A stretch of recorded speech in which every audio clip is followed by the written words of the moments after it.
世界中のトレーダーが腕を競い合う全米投資選手権で3度のトップクラスの成績を記録した女性トレーダー、ビバジャ氏。彼女の武器はナスダック100指数の ETF、TQQQ。巷では危険と言われることもあるこのレバレッジ ETF を彼女は精密に波を読むことで強力な武器に変え、並みいる世界の強豪たちを圧倒するパフォーマンスを出し続けてきました。しかし、そんな彼女のキャリアは誰もが経験する普通の失敗から始まります。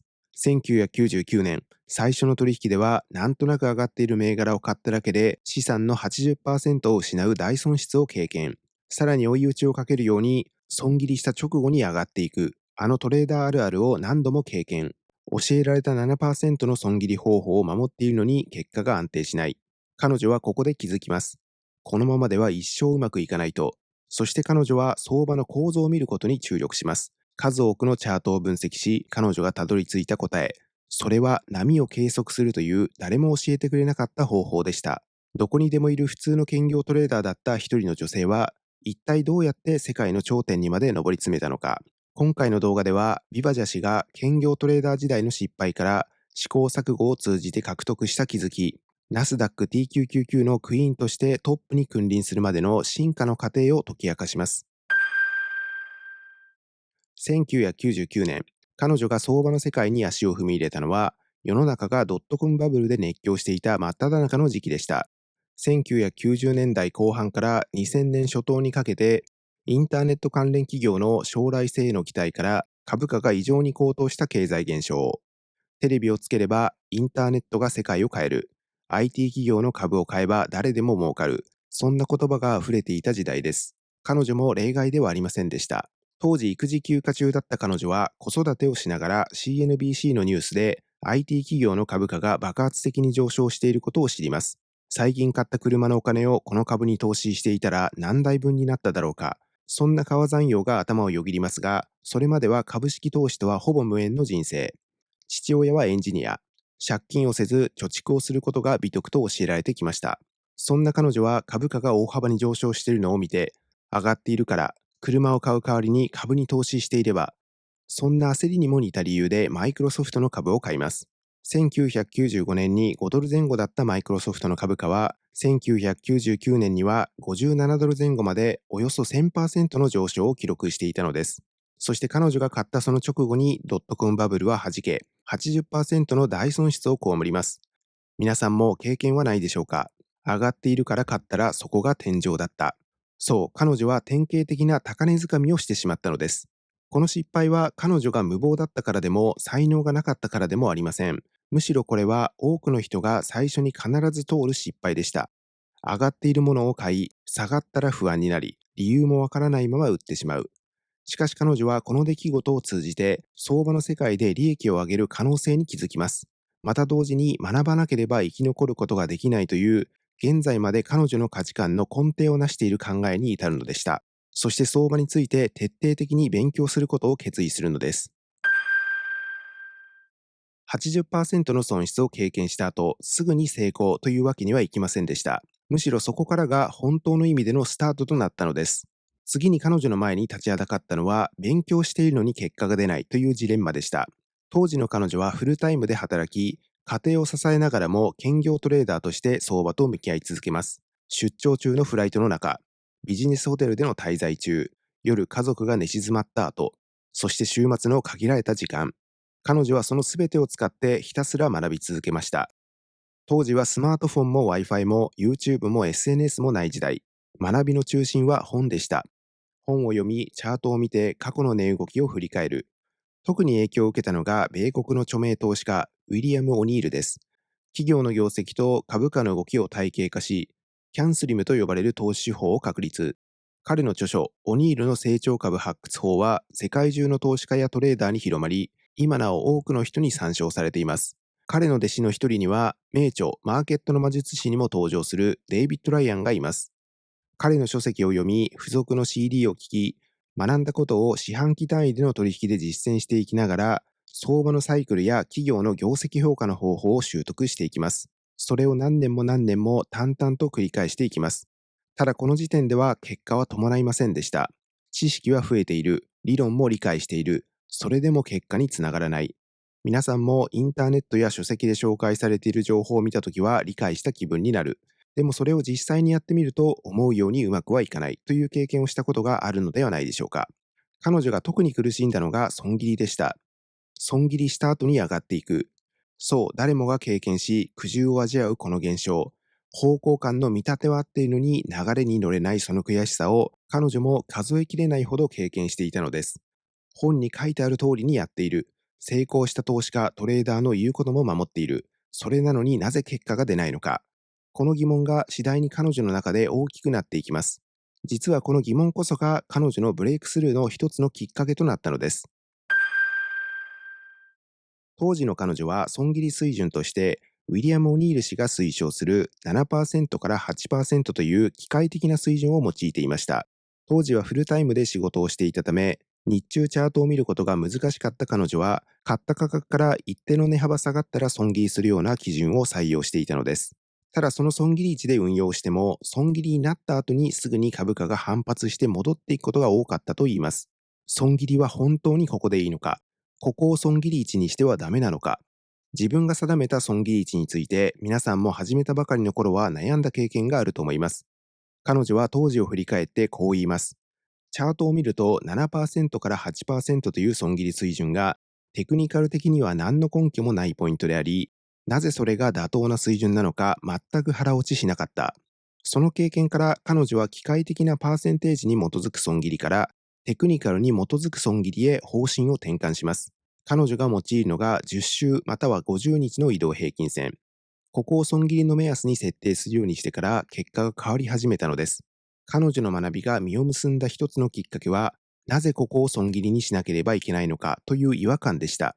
ただ彼女はこの違和感を大切にし、自分の目で確かめることにしたのです。学んだ内容を実際の取引を通じて実践していく中で気づいた、テクニカル的にはこっちを損切り基準にする方が理にかなっているという仮説。そしてそれを検証し、結果を分析、評価する。アメリカを代表する投資家と言われるウィリアム・オニール氏のやり方をただ真似してもうまくいかなかった。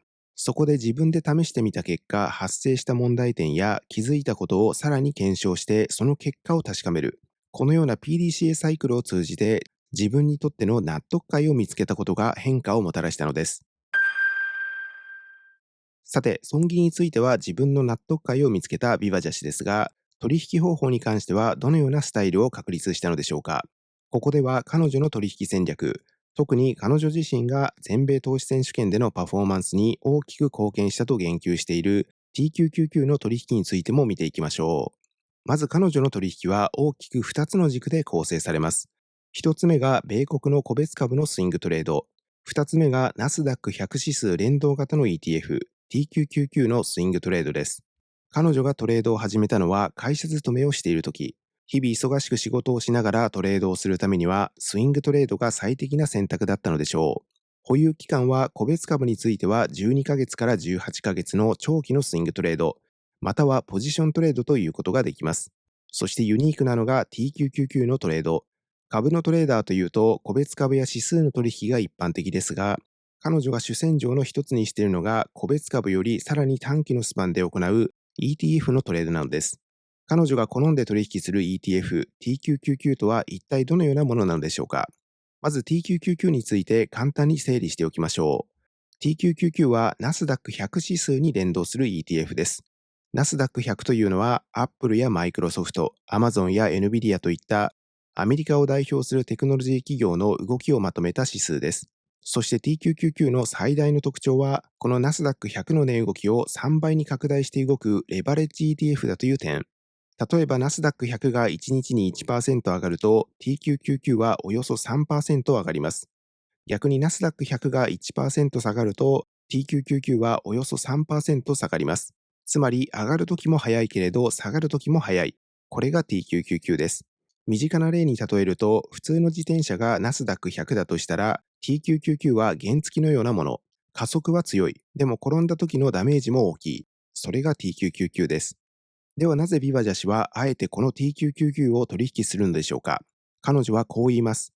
個別株で取引できる銘柄がなかったり、すでに価格が高くなってしまっていて買えない場合でも TQQQ を見ていれば株式市場全体の動きを把握できること。市場全体の動きに乗り大きなリターンを狙えること。IRA 口座で売買することにより、売買益の課税に対して優遇措置を受けられること。この IRA 口座は日本でいう NISA のようなものと言えます。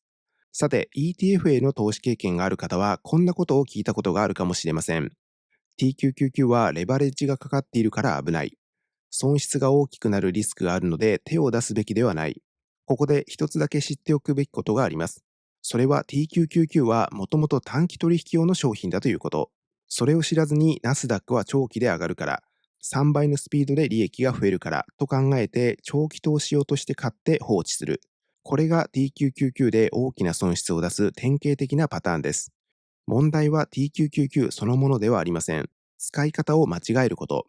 彼女は T999 を長期投資の商品としてではなく、期間とリスクを限定したトレードの道具として使っていました。個別株だけでは見えにくい市場全体の流れを把握し、限られた時間で取引機会を絞り込む。この銘柄選択そのものが試行錯誤の末にたどり着いた彼女なりのスタイルだったのです。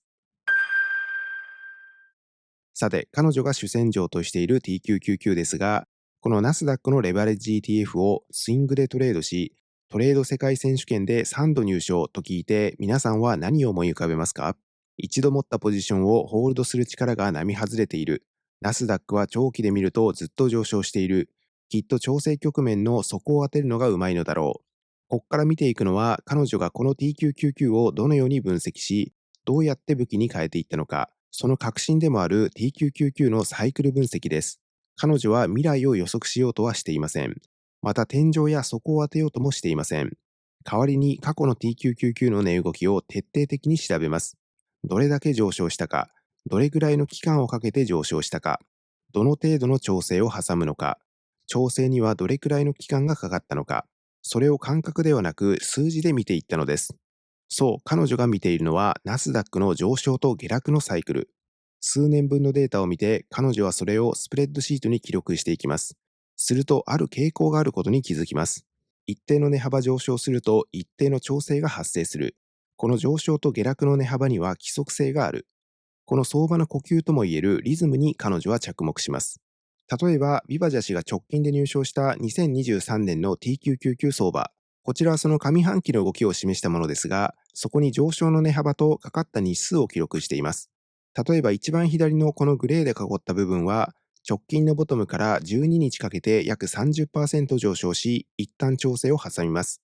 次のボックスのところも8日ほどかけて28%上昇し、そこで一旦調整の下落。次は3日で25%で上昇し、そこから調整入り。この部分は少し上昇幅が大きく34%上がった後調整が発生。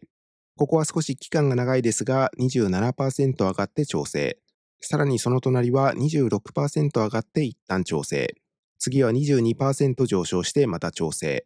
最後一番右は26%上昇した後調整入りと、だいたい25%から30%近く上がると調整が発生するというリズムを読み取ることができます。ビバジャ氏は当時の相場に関してこう言います。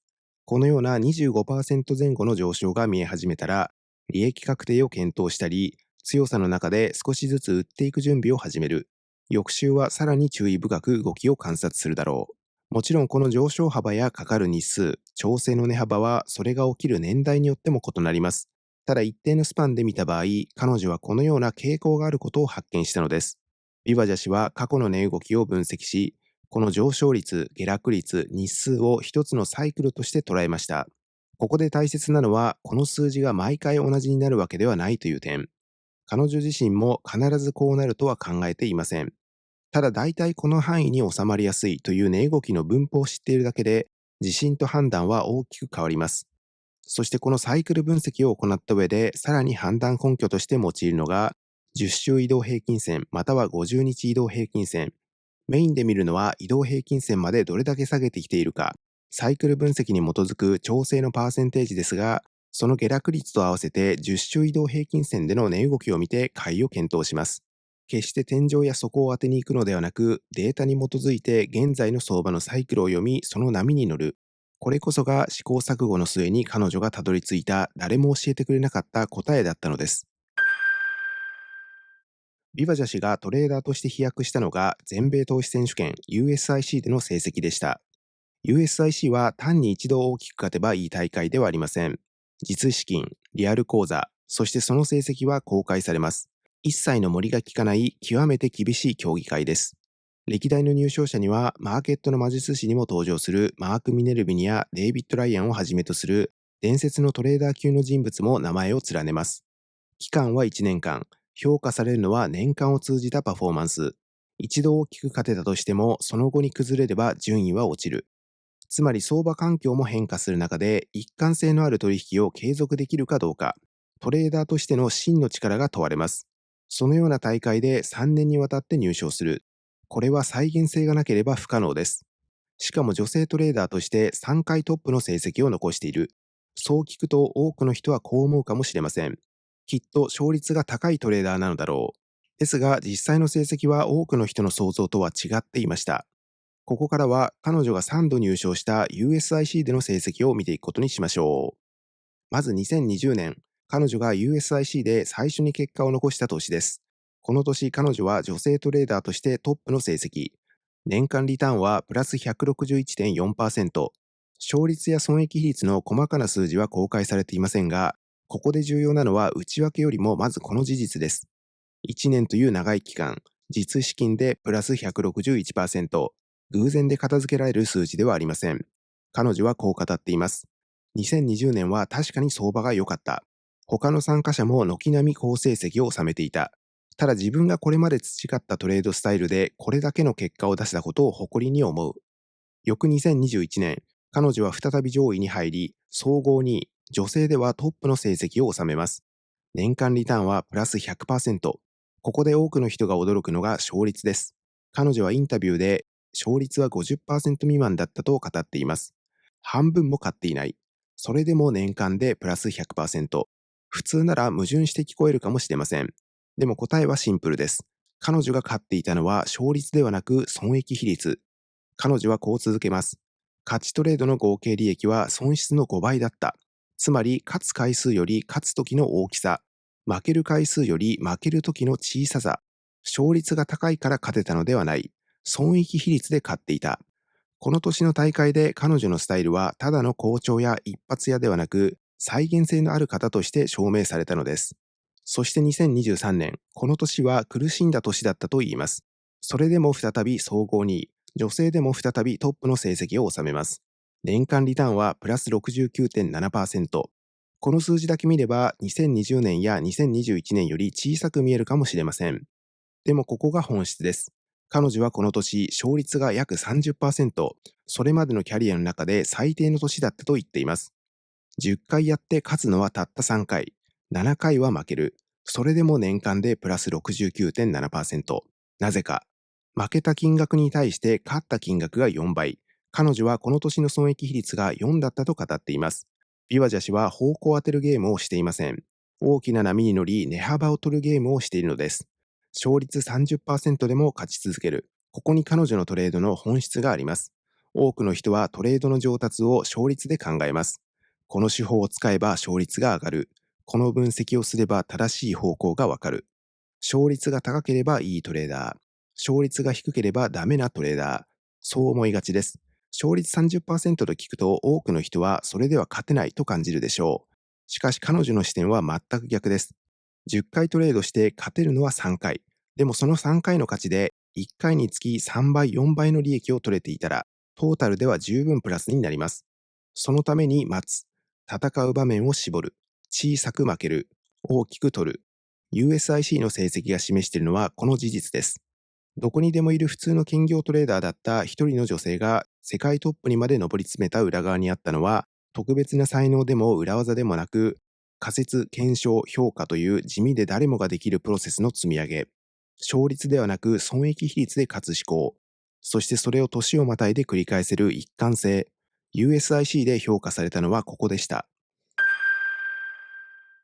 こうして全米投資選手権で3度入賞し、まさにナスダック T999 の女王となったビワジャ氏。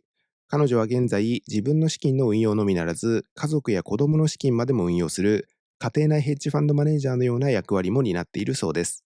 そんな彼女にあるインタビューでこう質問が投げかけられました。トレードを始めたばかりの人、そして今まさに自分の型を作ろうとしている人に何を伝えたいですか？彼女の答えはとてもシンプルなものでした。まず一つ、自分のスタイルを見つけること。市場を動かすことはできないし、未来を予測することもできない。唯一制御できるのは相場に対する自分の反応だけ。だから彼女は人のやり方をなぞるのではなく、自分が納得できる取引方法を探し続けたのです。二つ目、まずは相場について学び、そして小さく始めること。彼女は最初の取引で80%の損失を出しています。だからこそ次は無謀に大きくかけることをしなかった。小さな負けを重ねながら、試し、修正し、学び続ける時間を自分に与えたのです。三つ目は時間がかかることを受け入れること。数回の結果で手法の良し悪しはわからない。彼女はそう言います。時間をかけて取り組むことが自分の型を作っていくのだと。彼女は最初から特別だったわけではありません。むしろ多くの人と同じ失敗をし、多くの時間を遠回りしました。それでも学び続け、試し続け、自分のやり方を探し続けた。